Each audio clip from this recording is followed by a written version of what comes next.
अब बात महाराष्ट्र की करते हैं। नागपुर में हिंसा की साजिश और इसको लेकर जो खुलासे हो रहे हैं, हिंसा की साजिश और इसकी प्लानिंग को लेकर जांच एजेंसियां सबूत जुटाने में जुट गई हैं। आरोपियों से लगातार पूछताछ हो रही है। वहीं नागपुर हिंसा को लेकर जो जांच चल रही है वो और भी अहम इसलिए हो जाती है क्योंकि नागपुर ही सीएम देवेंद्र फडणवीस का निर्वाचन क्षेत्र है और अब हिंसा के बाद सीएम फडणवीस पहली बार नागपुर पहुंचे हैं। अब से थोड़ी देर में दोपहर 12 बजे सीएम फडणवीस अधिकारियों के साथ एक अहम बैठक करेंगे। नागपुर हिंसा को लेकर वरिष्ठ पुलिस अधिकारियों से जानकारी लेंगे।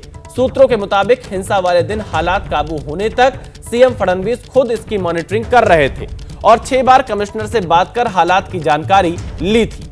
वहीं सीएम फडणवीस पहले ही नागपुर हिंसा मामले में सख्त कार्रवाई की बात कह चुके हैं।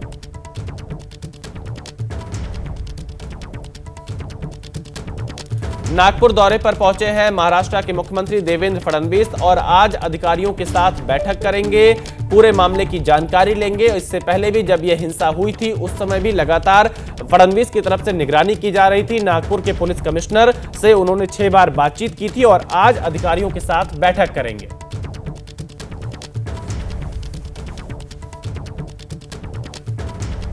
एक मास्टरमाइंड जो आहे हा मुळात मालेगावचा आहे किंवा मालेगावमध्ये त्यांनी बऱ्याच ऍक्टिव्हिटी केलेल्या आहेत। मग तो नागपूरला येऊन असल्या गोष्टी का करत होता किंवा काय केलं, अशा अनेक प्रश्न यातनं निर्माण झालेले आहेत। आता नागपूर शांत आहे, पुढेही नागपूर शांत राहील, पण हे नक्की आहे की अशा प्रकारे ज्यांनी स्वास्थ्य बिघडवलं त्यांना आम्ही सोडणार नाही। जसं सकाळी तो पुतळा जाळल्यानंतर आम्ही विश्व हिंदू परिषद आणि बजरंग दलाच्या लोकांवरही त्या ठिकाणी गुन्हा दाखल केला, पण त्याच सोबत ज्या लोकांनी दंगली घडवल्या त्यांना काय झालं तरी सोडणार नाही। त्यांच्यावर कडक शासन या ठिकाणी होईल।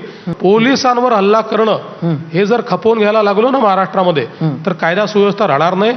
त्यामुळे ज्यांनी पोलिसांवर हल्ला केला त्यांना अद्दल घडवल्याशिवाय सोडणार नाही। तो आपने देवेंद्र फडणवीस को सुना और महाराष्ट्र के मुख्यमंत्री देवेंद्र फडणवीस आज नागपुर के दौरे पर है। हमारे संवाददाता नम्रता दुबे मुंबई से हमारे साथ लाइव जुड़ चुकी है। नम्रता, देवेंद्र फडणवीस नागपुर पहुंच चुके हैं, अधिकारियों के साथ बैठक करेंगे।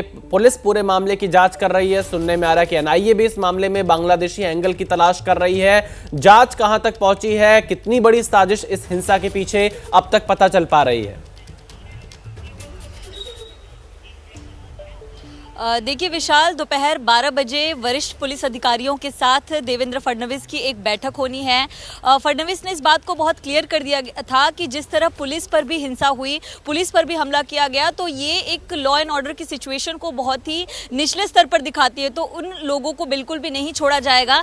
ऐसे में अब तक 105 लोगों की गिरफ्तारी हुई है, जिसमें से 10 लोग जो है वो नाबालिग हैं और लगातार पुलिस की कार्रवाई जो है वो जारी है। आज 2 और लोगों की गिरफ्तारी हुई है, जिसमें एक वहां की लोकल पार्टी का नेता हामिद इंजीनियर है, उसके साथ एक साजिद नाम के व्यक्ति को भी गिरफ्तार किया गया है जो वहां पर लोकल यूट्यूब चैनल चलाता है और उसके कई सोशल मीडिया जो पोस्ट हैं वो संशयास्पद मिले, जिसके बाद गिरफ्तारी हुई है। और आज दोपहर 12 बजे फडणवीस भी बैठक करेंगे और लगातार जो कर्फ्यू है कुछ इलाकों में वो जारी रखा गया है। 11 इलाकों में कर्फ्यू लगाया गया था, 2 इलाकों का कर्फ्यू अब तक हटाया गया है। 9 जो इलाके हैं जहां पर ये हिंसा हुई थी वहां पर कर्फ्यू अभी भी लगातार जारी है, क्योंकि जिस तरह की फुटेज सामने आए और हिंसा की घटना हुई है वो कई तरह के बड़े सवाल खड़े करते हैं। बांग्लादेश का कनेक्शन भी सामने आ रहा था, क्योंकि कई पोस्ट पर इस बात का जिक्र भी मिला है। तो एनआईए की एंट्री भी इस पूरे हिंसा के मामले में दिखाई दे रही है। तो फडणवीस एक बड़े स्तर पर बैठक करेंगे, फैसला लिया जाएगा कि आगे क्या कुछ रणनीति की जाए, क्योंकि पुलिस पर हमला होना और बेखौफ तरह से कई लोगों का एक जगह इकट्ठा हो जाना बहुत सारे सवाल खड़े करता है।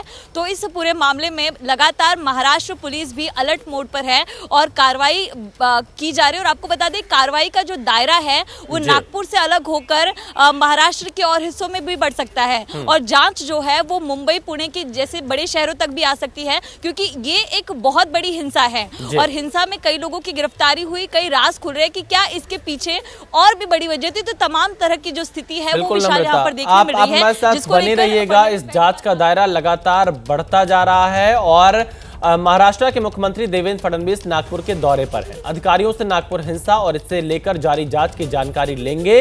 तो वहीं महाराष्ट्र के डिप्टी सीएम अजित पवार ने बड़ा बयान दिया है। उन्होंने कहा है कि जो हमारे मुस्लिम भाई बहनों को आंख दिखाएगा वो बख्शा नहीं जाएगा। साथ ही उन्होंने कहा कि भारत विविधता में एकता का प्रतीक है और हमें किसी भी विभाजनकारी ताकतों के जाल में नहीं फंसना है। ये बातें अजित पवार ने अपनी तरफ से आयोजित इफ्तार पार्टी में कही है। भारत विविधता में एकता का प्रतीक है। हमें इसी विरासत को आगे बढ़ाना है और किसी भी तरह की समाज विभाजन की ताकतों के बहकावे में न आना है। हाल में हो रहे हमने होली मनाई, जल्दी गुड़ी पड़वा आने वाला है, फिर ईद आएगी। यह त्योहार हमें साथ मिलकर मनाना है क्योंकि हमारी एकता ही हमारी असली ताकत है। मुझे एक भरोसा देना है, हमारी मुस्लिम भाई बहनों को जो भी आंखें दिखाएगा, दो गुटों में झगड़ा लगाकर अमन शांति को भंग करेगा और कानून को अपने साथ में लेने की बात करेगा, तो वो कोई भी हो, उसे किसी भी कीमत पर बख्शा नहीं जाएगा।